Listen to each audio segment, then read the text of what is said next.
1 Samuel chapter 1. There was a man from Ramathaim in the hills of Ephraim whose name was Elkanah. He was son of Tohu, son of Jeroham, of the clan of Zuf.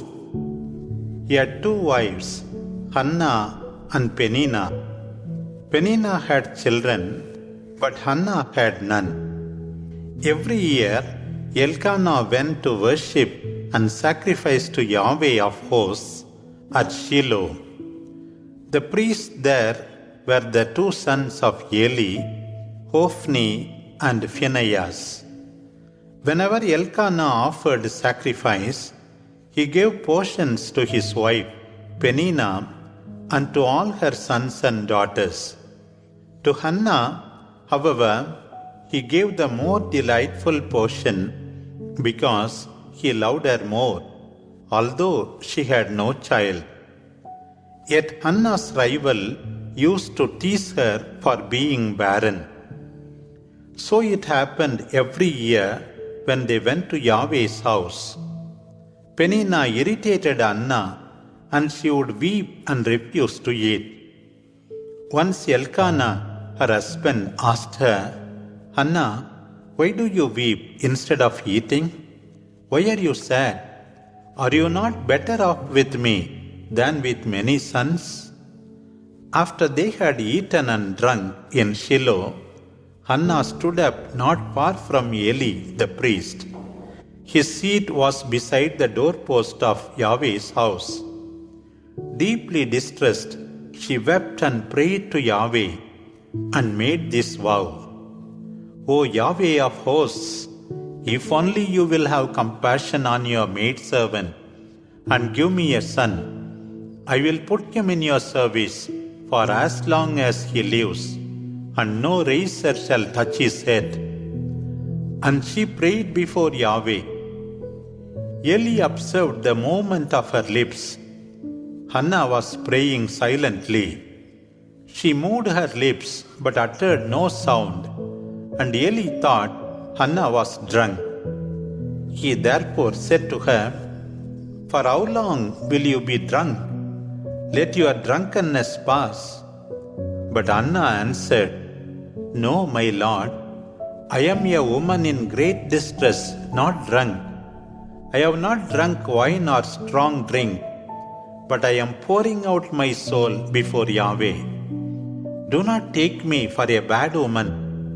I was so afflicted that my prayer flowed continuously." Then Eli said, "Go in peace, and may the God of Israel grant you what you asked for." Hannah answered, "Let your maidservant deserve your kindness." Then she left the temple, and when she was at table, she seemed a different woman. Elkanah rose early in the morning and worshipped before Yahweh with his wives. Then they went back home to Ramah. When Elkanah slept with his wife Hannah, Yahweh took compassion on her, and she became pregnant. She gave birth to a son and called him Samuel, because she said, "I have asked Yahweh to give him to me." Once more, Elkanah went to the temple with his family to offer his yearly sacrifice and to pay his vow to Yahweh. Hannah would not go along, but she said to her husband, "I will bring the child there as soon as he is weaned. He shall be presented to Yahweh and stay there forever." Her husband answered, "Do what seems best to you. Stay here until you have weaned the child, and may Yahweh confirm your vow." So Hannah stayed behind and continued to nurse her son until he was weaned. When the child was weaned, Hannah took him with her along with a 3-year-old bull, a measure of flour, and a flask of wine, and she brought him to Yahweh's house at Shiloh. The child was still young. After they had slain the bull, they brought the child to Eli. Hannah exclaimed, "Oh my Lord, look, I am the woman who was standing here in your presence, praying to Yahweh. I asked for this child, and Yahweh granted me the favor. I begged of him. Now I think Yahweh is asking for this child. As long as he lives, he belongs to Yahweh." And they worshipped Yahweh there. 1 Samuel chapter 2. And this is the song of Hannah. My heart excels in Yahweh. I feel strong in my God. I rejoice and laugh at my enemies, for you came with power to save me. Yahweh alone is holy. No one is like you. There is no rock like our God. Speak proudly no more. No more arrogance on your lips. For Yahweh is an all-knowing God. He it is who weighs the deeds of all. The bow of the mighty is broken, but the weak are girded with strength. The well-fed must labor for bread, but the hungry need work no more.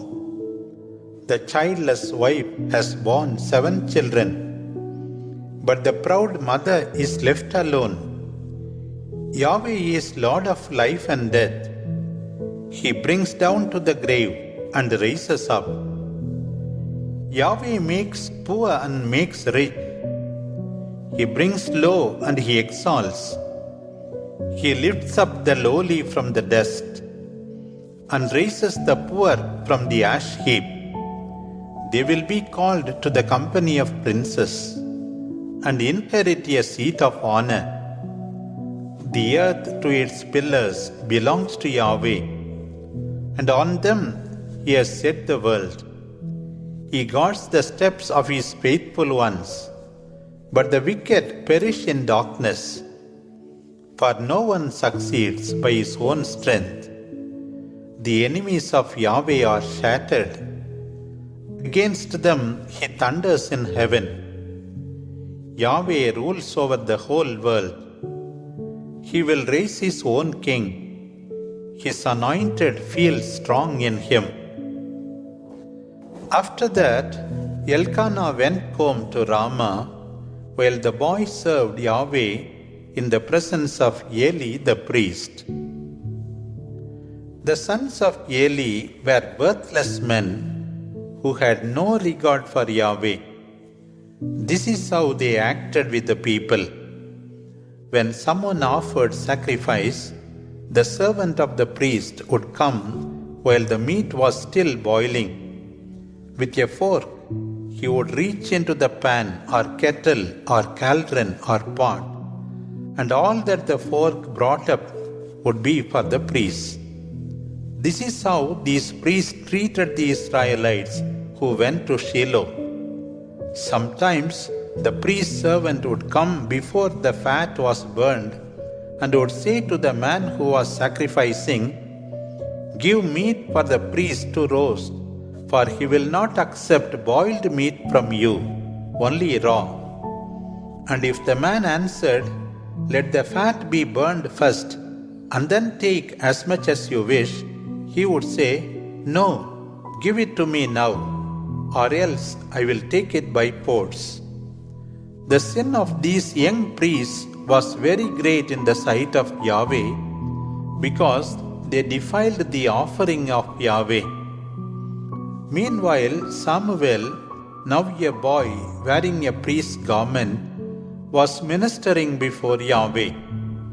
From time to time, his mother made him a little robe, which she handed to him when she went up with her husband to offer the yearly sacrifice. Eli blessed Elkanah and his wife with these words, "May Yahweh give you more children by this woman for the sake of the boy she asked for and then gave to Yahweh." After the man had gone back home, Yahweh blessed Hannah with more children, she had 3 sons and 2 daughters, while the boy Samuel grew in the presence of Yahweh. Eli was now very old. He heard how his sons dealt with the Israelites and how they slept with the women who served at the entrance to the tent of meeting. So he told them, "How can you do the things I hear about you from everyone? No, my sons, what I hear from the pilgrims of Yahweh's people is really bad news for me. When anyone sins against another person, God will mediate for him. But if he sins against Yahweh, who can intercede for him?" Yet the two would not listen to their father, for Yahweh had already decided that they should die. The boy Samuel, in the meantime, was growing in stature and worth before Yahweh and the people. One day, a man of God came to Eli and said to him, "This is Yahweh's word. I revealed myself to your ancestors when they were Pharaoh's slaves in Egypt. I chose them out of all the tribes of Israel to be my priests, to go up to my altar, to burn incense, and to wear a priest's robe in my presence. And I gave them all the burnt offerings of Israel. Why do you now despise my sacrifice and the offerings that I myself ordered? Why do you give more importance to your sons than to me, and fatten yourselves on the choicest parts of every offering made by my people Israel? Therefore, Yahweh, the God of Israel, declares, I promised that your family and that of your father should go on ministering before me forever. But now, far be it from me. Those who honor me I shall honor. Those who despise me will be despised. The days are coming when I will break your strength and the strength of all your relatives. No one will live to a ripe old age. Those of your household that I do not reject from my service will be spared only to weep bitterly and live in grief. But the rest shall die by the sword. What will happen to your sons Hophni and Phinehas shall be a sign to you. Both of them shall die on the same day. I will raise up for myself a faithful priest who shall act according to my heart and mind. I will give him a lasting succession that will serve me and my anointed one forever. And everyone that is left of your family shall ask him for some money or a loaf of bread, saying, Appoint me, I beg you, for a priestly function, so that I may have something to eat. 1 Samuel chapter 3. The boy Samuel ministered to Yahweh under Eli's care in a time in which the word of Yahweh was rarely heard. Visions were not seen. One night, Eli was lying down in his room, half blind as he was. The lamp of God was still lighted, and Samuel also lay in the house of Yahweh near the ark of God. Then Yahweh called, Samuel, Samuel. Samuel answered, I am here, and ran to Eli, saying, I am here. Did you not call me? But Eli said, I did not call. Go back to sleep. So he went and lay down. Then Yahweh called again, Samuel. And Samuel stood up and went to Eli, saying, You called me, I am here. But Eli answered, I did not call you, my son. Go back to sleep. Samuel did not yet know Yahweh, and the word of Yahweh had not yet been revealed to him. But Yahweh called Samuel for the third time, and as he went again to Eli, saying, I am here, for you have called me.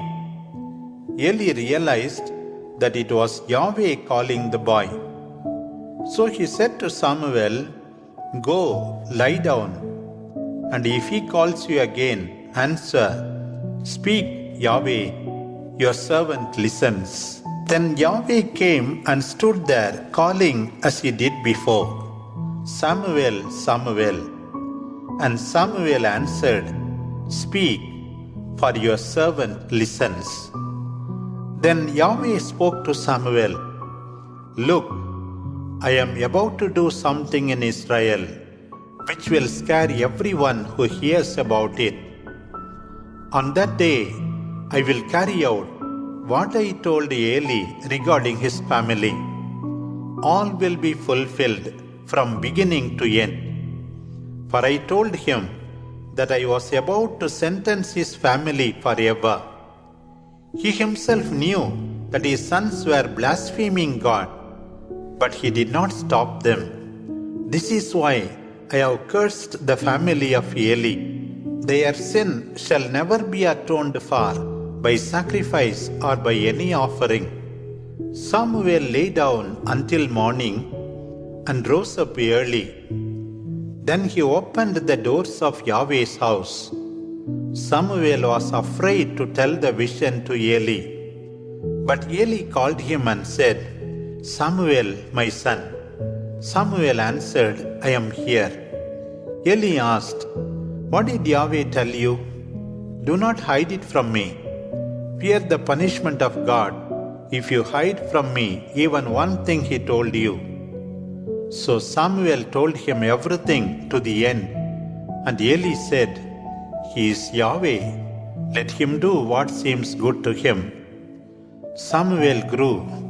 Yahweh was with him and made all his words become true. All Israel, from Dan to Beersheba, knew that Samuel was really Yahweh's prophet. Yahweh would appear at Shiloh. There he revealed himself to Samuel by giving him his word. 1 Samuel chapter 4. At that time, Samuel was a prophet of Israel. The Israelites went out to battle against the Philistines. They encamped at Ebenezer, while the Philistines encamped at Aphek. The Philistines then drew up in battle formation. They attacked Israel, and after a fierce struggle, Israel was defeated, leaving about 4,000 men dead on the battlefield. When the troops retreated to their camp, the elders of Israel asked, "Why has Yahweh allowed us to be defeated by the Philistines? Let us take the ark of God from Shiloh and bring it here, so that Yahweh may be with us and save us from our enemies." So the people sent messengers to Shiloh to take the ark of Yahweh, who is seated on the cherubim.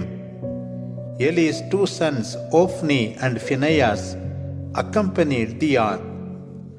As soon as the ark of Yahweh entered the camp, the Israelites began to cheer so loudly that the earth resounded. The Philistines heard the shouting and asked, "What does this loud shout in the camp of the Hebrews mean?" And they were told that the ark of Yahweh had been brought to the camp. The Philistines were overcome with fear. They exclaimed, "A god has come into the camp. Woe to us! For nothing like this has happened before. Woe to us! Who can save us from the power of these mighty gods? These are the gods who struck the Egyptians with all sorts of plagues and in the desert. Take courage and conduct yourselves like men, O Philistines, lest you become slaves to the Hebrews the way they have been slaves to you. Be manly and fight." So the Philistines fought, and Israel was defeated. Everyone fled to his home. It was a disastrous defeat. 30,000 foot soldiers of Israel were killed. The ark of God was captured, and the two sons of Eli Hophni and Phinehas were slain.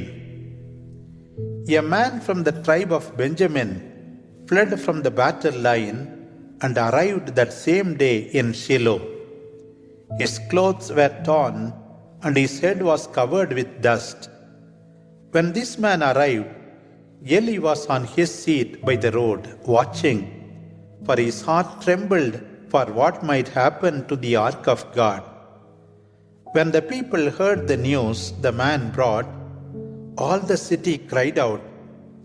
Eli heard their outcry and asked, "What is all this noise?" The man came to Eli at once and told him what happened. Eli was by then 98 years old and was already blind. The man said to him, "I came from the battle, for I was able to flee from it." Then Eli asked him, "How did the battle go, my son?" The news-bearer answered, "Israel fled before the Philistines. There has been a disaster for our men. Your sons Hophni and Phinehas are among the dead, and the ark of God has been taken." As soon as the man mentioned the ark of God, Eli fell over backward from his seat by the side of the gate. He broke his neck and died, for he was an old and heavy man. Eli judged Israel for 40 years. Eli's daughter-in-law, wife of Phinehas, was pregnant and was about to give birth. When she heard that the ark of God was taken and that both her father-in-law and her husband were dead, she gave birth prematurely. As she lay dying, the women attending her said to her, "Do not be afraid, for you have given birth to a son." But she neither answered nor listened. She then named the child Ichabod, saying, "The glory has departed from Israel." And she said, "The glory," meaning the ark of God that had been captured.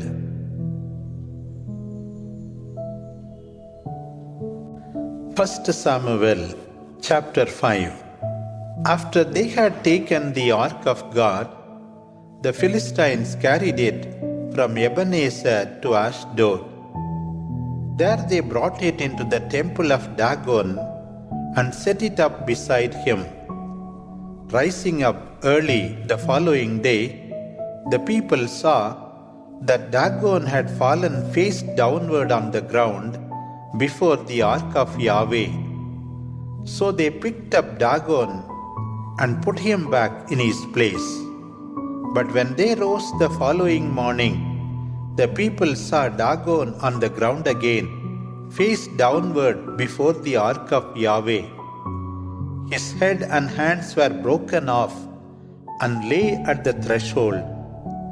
Only the trunk of Dagon was left where he fell. This is why the priests of Dagon and his worshippers do not tread on the threshold of his temple in Ashdod up to this day. The hand of Yahweh was heavy upon the people of Ashdod.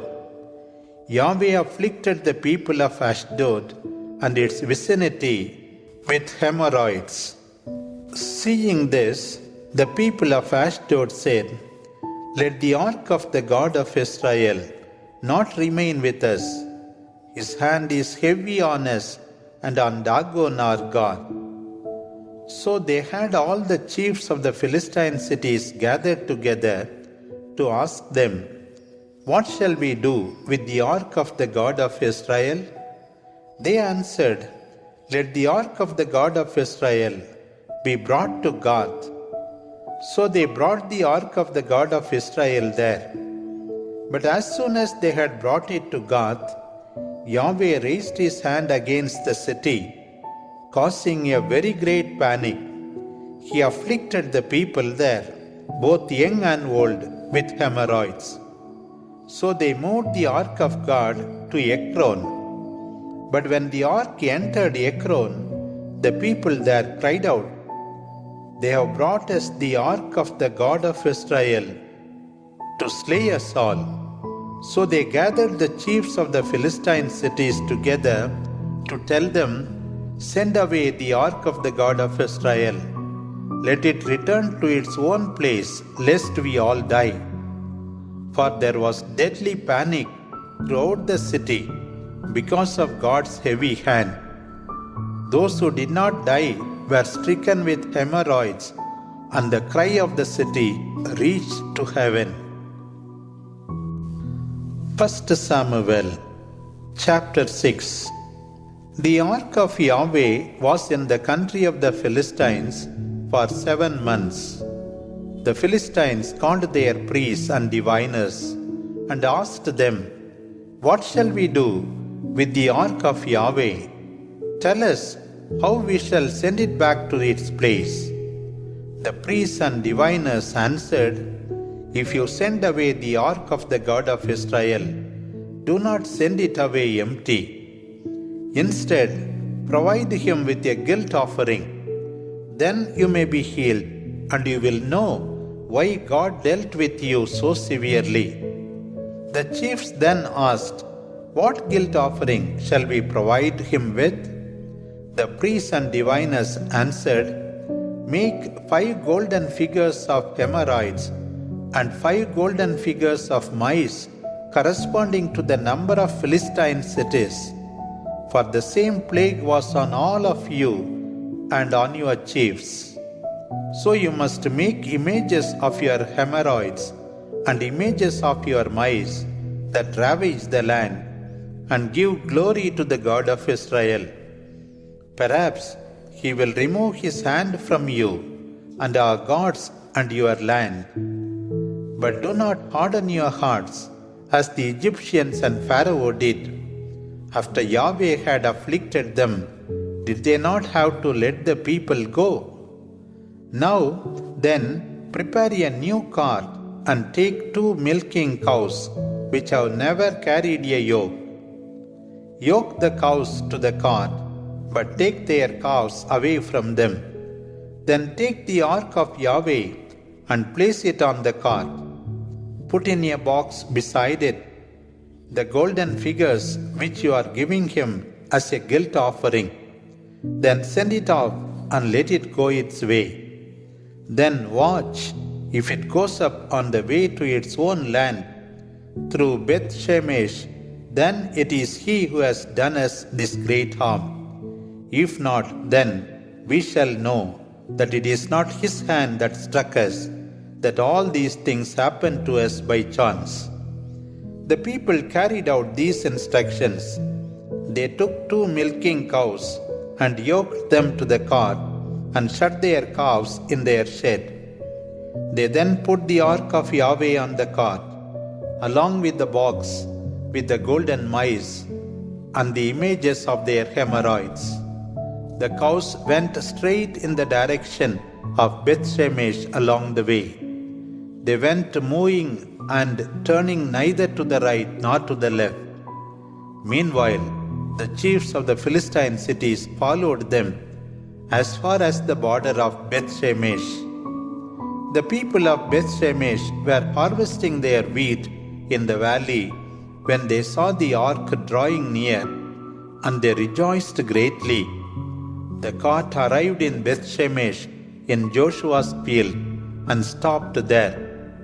A big stone lay nearby, so the people split up the wood of the cart and offered the cows over the stone as a burnt offering to the Lord. Meanwhile, the Levites took down the ark of Yahweh and the box containing the golden figures, and they set these up on the big stone. That day, the people of Beth Shemesh offered burnt offerings and sacrifices to Yahweh. The 5 chiefs of the Philistine cities, however, upon seeing what happened, immediately returned to Ekron. These are the Philistine cities which gave golden figures of hemorrhoids as a guilt offering to Yahweh: Ashdod, Gaza, Ashkelon, Gath, and Akron. Similarly, there were golden figures of mice corresponding in number to all the cities of the Philistines belonging to the 5 leaders, counting fortified cities and unwalled villages. The big stone beside which the people set down the ark of Yahweh in the field of Joshua of Beth-Shemesh is a witness to this day. Yahweh caused the death of 70 men of Beth-Shemesh who had looked at the ark of Yahweh. On seeing this, the people mourned greatly. The people of Beth-Shemesh then said, "Who can stand before Yahweh, this holy God? And where can we send the ark away from us?" So they sent messengers to the inhabitants of Kiriath Jearim with this word, "The Philistines have returned the ark of Yahweh. Come down and take it up with you."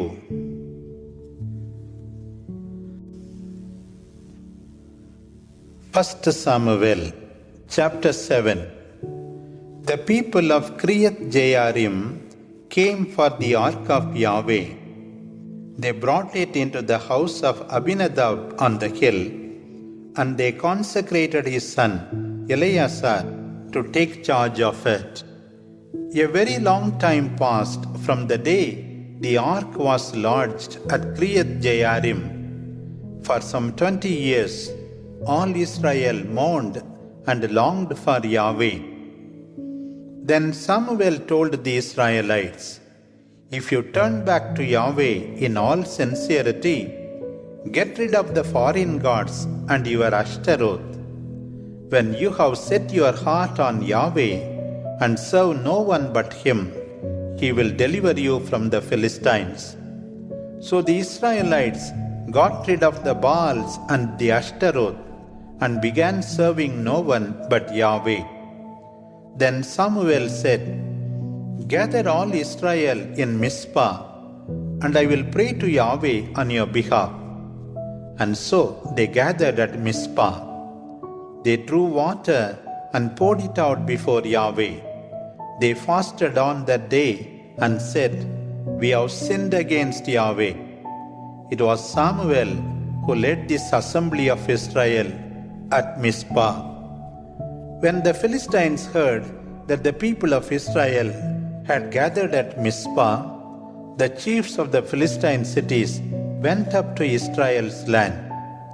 The Israelites became afraid when they learned this, and they said to Samuel, "Pray without ceasing to Yahweh our God on our behalf, so that He may save us from the Philistines."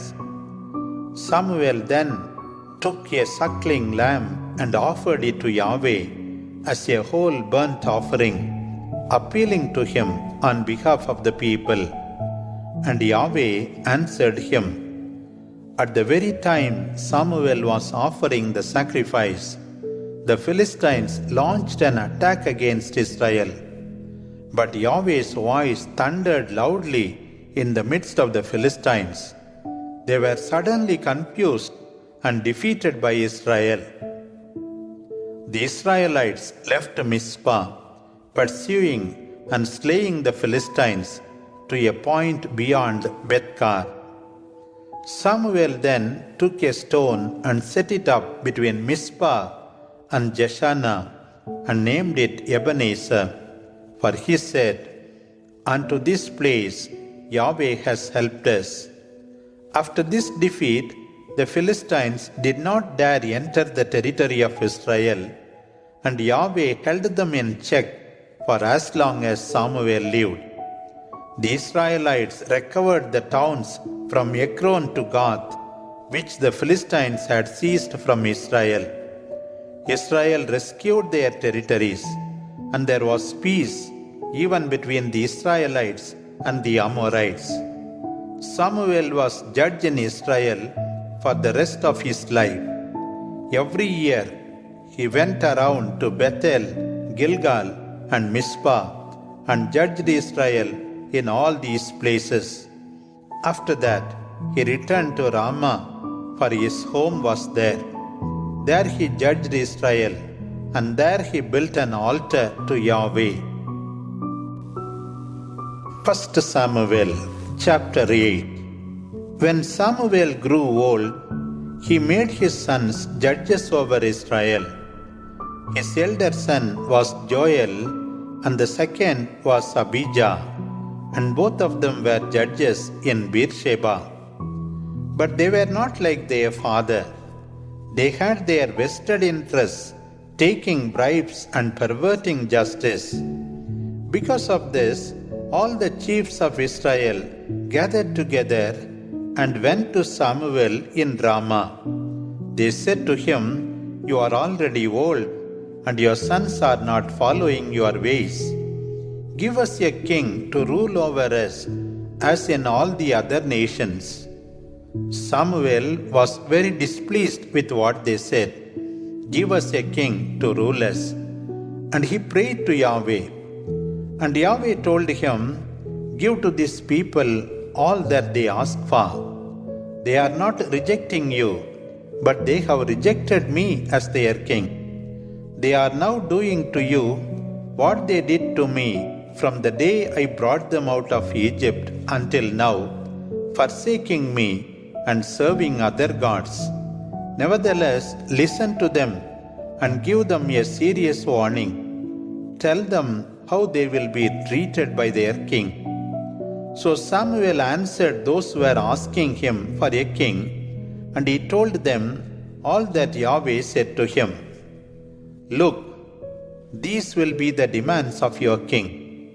He will take your sons and assign them to his chariot and his horses and have them run before his chariot. Some he will assign as commanders over 1,000 men and commanders over 50. Others will till his ground and reap his harvest, make his implements of war and the equipment for his chariots. He will take your daughters as well as to prepare perfumes, to cook and to bake for him. He will take the best of your fields, your vineyards, and your olive orchards, and give them to his officials. He will take a 10th portion of your grain and of your vineyards, and give it to his officers and to his servants. He will take your men servants and maid servants, the best of your cattle and your asses for his own work. He will take the 10th of your flocks, and you yourselves will become his slaves. When these things happen, you will cry out because of the king whom you have chosen for yourselves. But by then, Yahweh will not answer you." The people paid no attention to all that Samuel said. They insisted, "No, we want a king to govern us as in all the other nations. Our king shall govern us, lead us, and go ahead of us in our battles." Upon hearing all that his people said, Samuel repeated it to Yahweh. But Yahweh said to him, "Listen to them and give them a king." Samuel then said to the Israelites, "Go back, all of you, to your own cities." 1 Samuel chapter 9.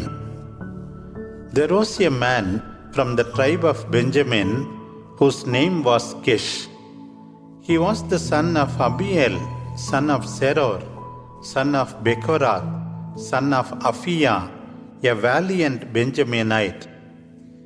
Kish had a son named Saul, a handsome young man, who had no equal among the Israelites, for he was a head taller than any of them. It happened that the asses of Kish were lost.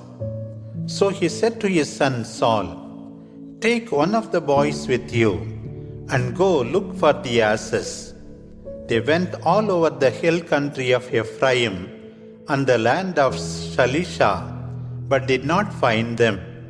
They passed through the land of Shalim and the land of Benjamin, but the asses were nowhere to be found.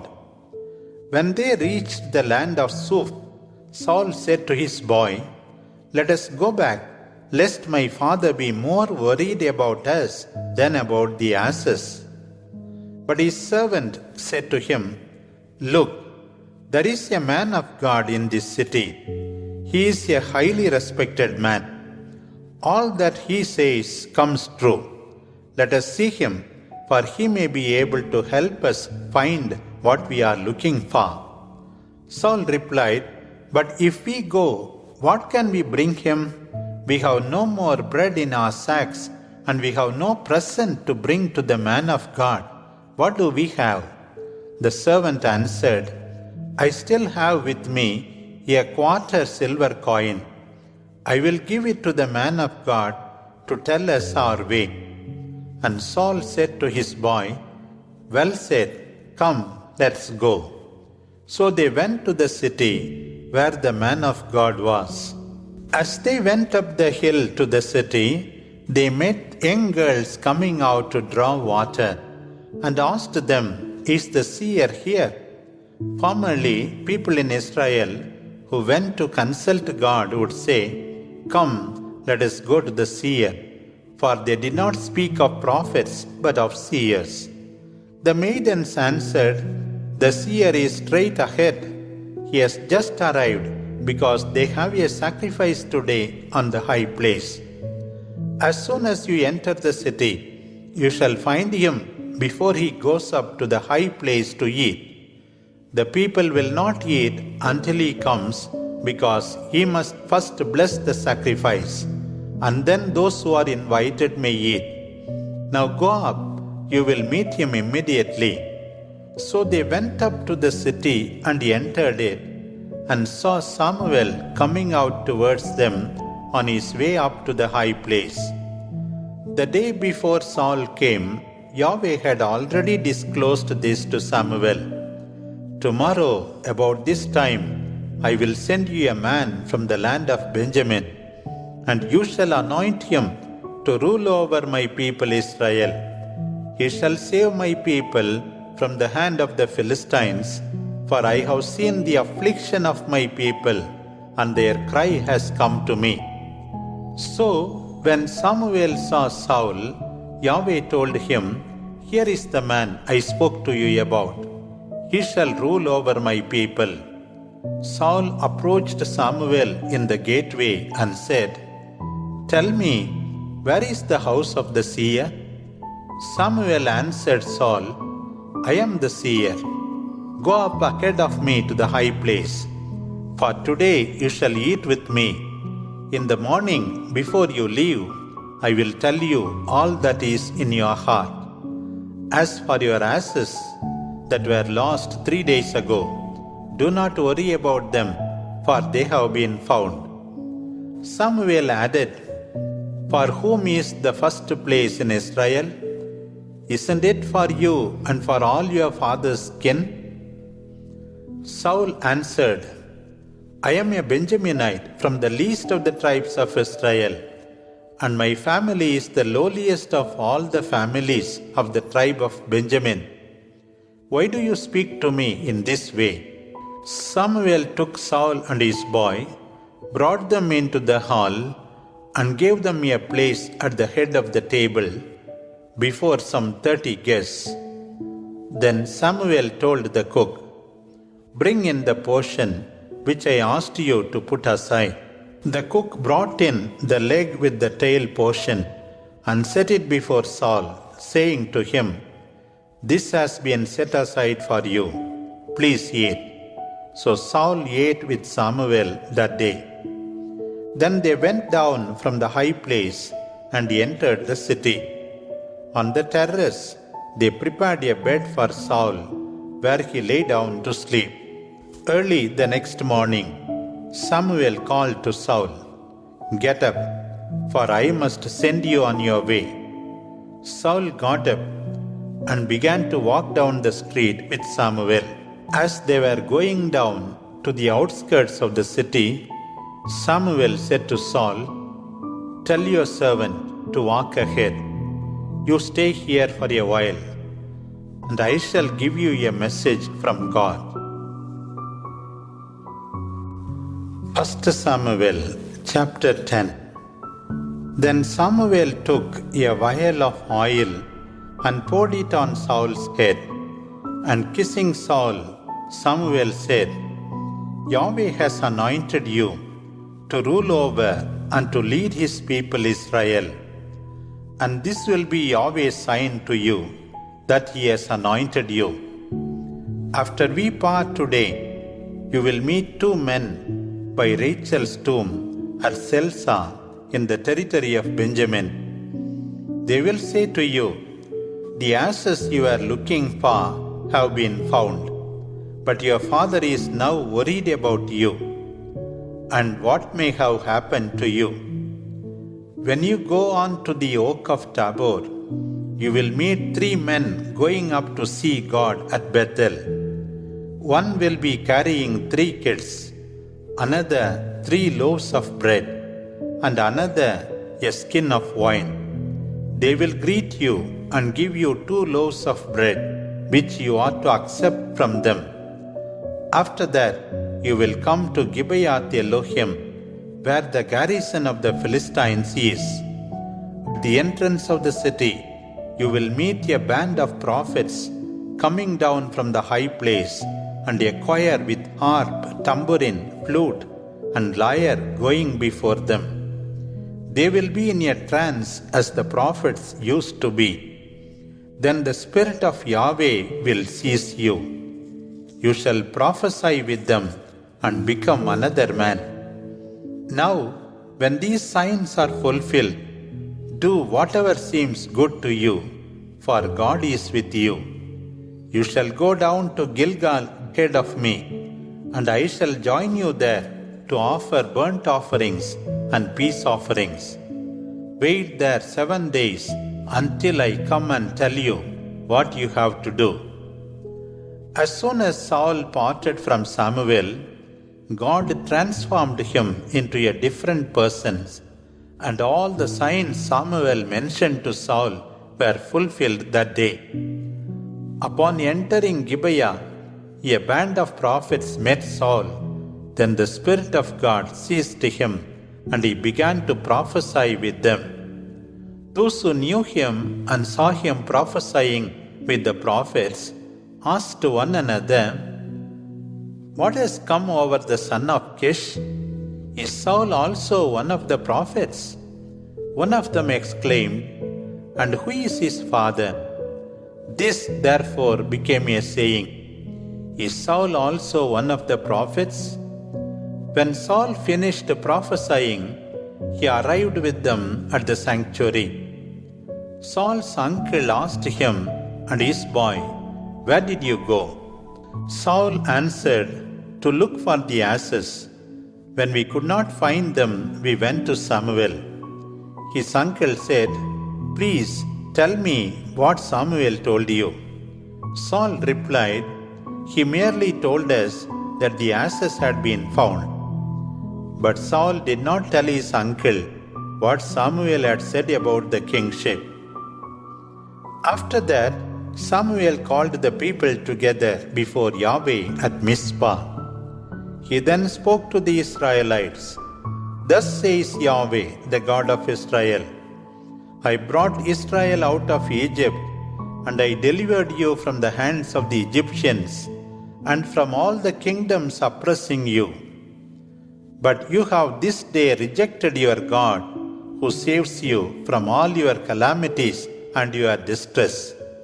You have said, no, give us a king to rule over us. So now present yourselves before Yahweh, grouping yourselves into tribes and clans.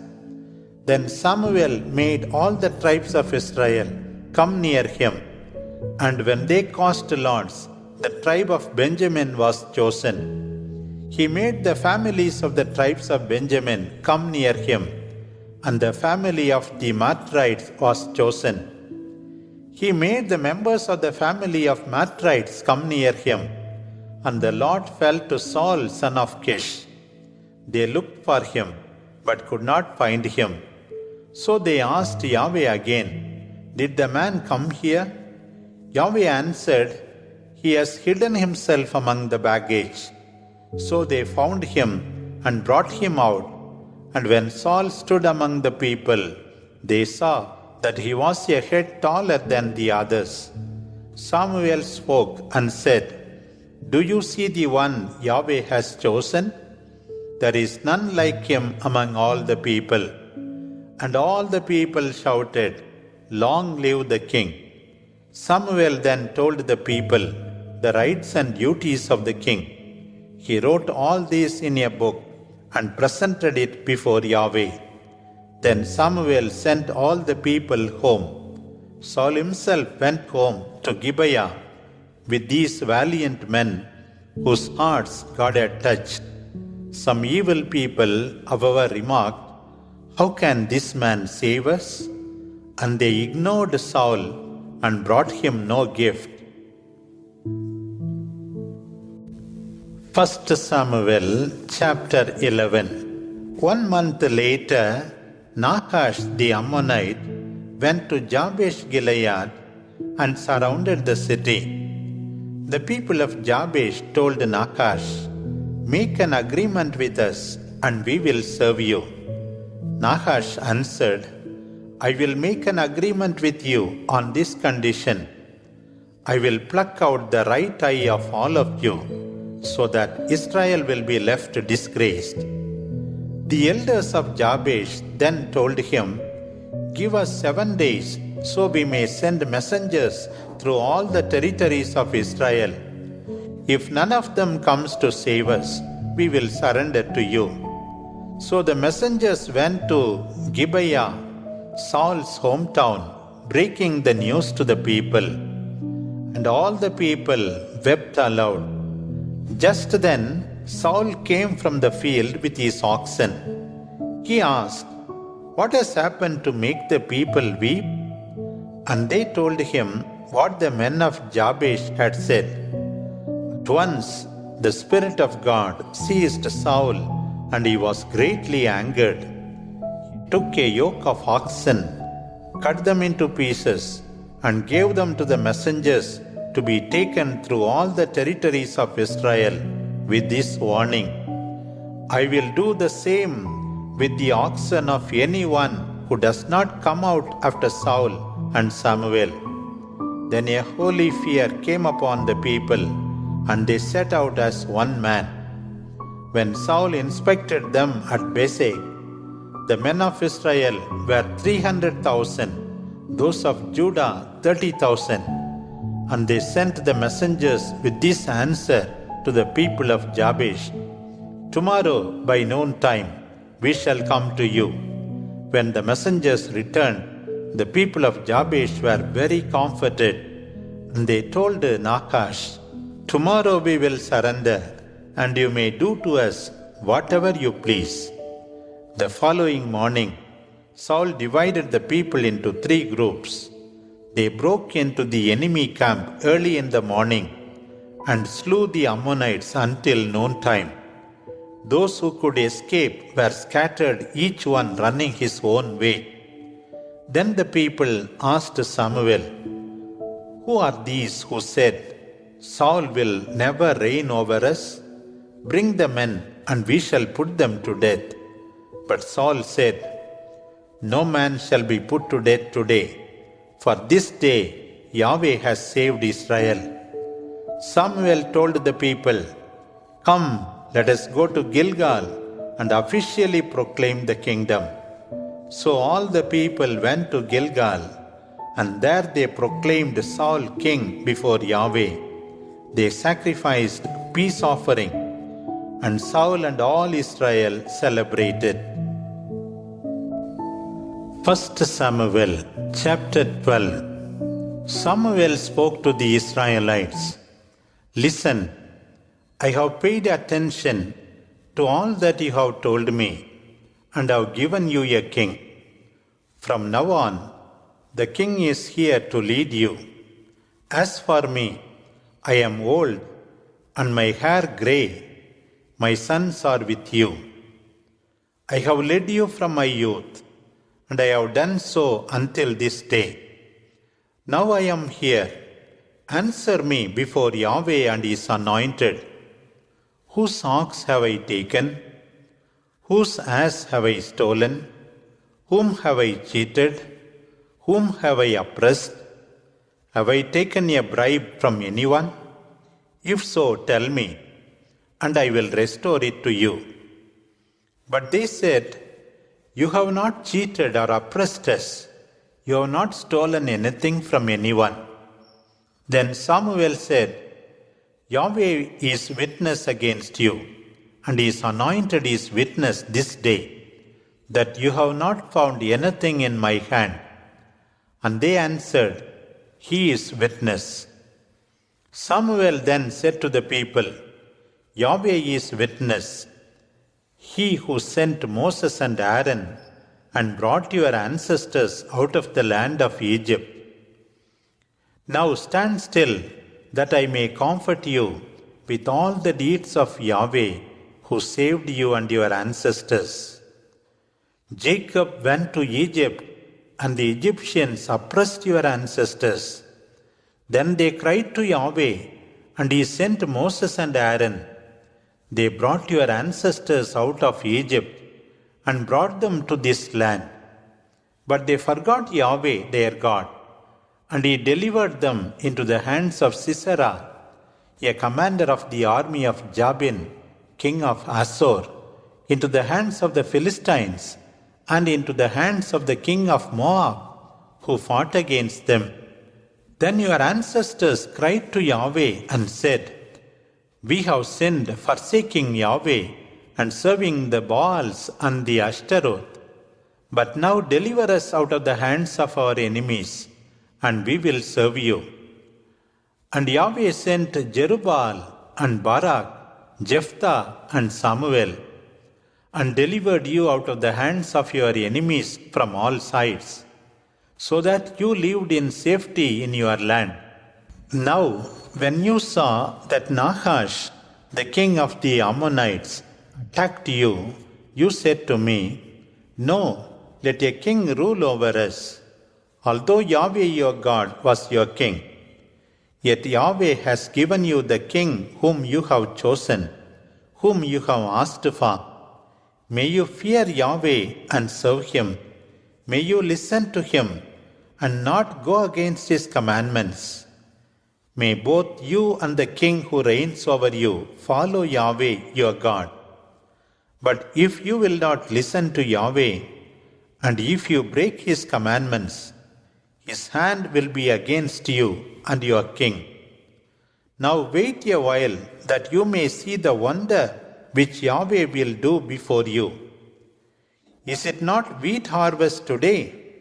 I will call on Yahweh, that he may send thunder and rain. So you shall know and see that you have gone very wrong in asking for another king." So Samuel called on Yahweh, who sent thunder and rain on that day. Then all the people greatly feared Yahweh and Samuel. The people said to Samuel, "Pray to Yahweh your God for your servants, so we may not die. For we have added to our sins this evil of asking for a king." Samuel told the people, "Fear not, you have done evil, but now you must not turn away from Yahweh. Serve him instead with all your heart. Do not go after these useless and vain idols that are unable to save.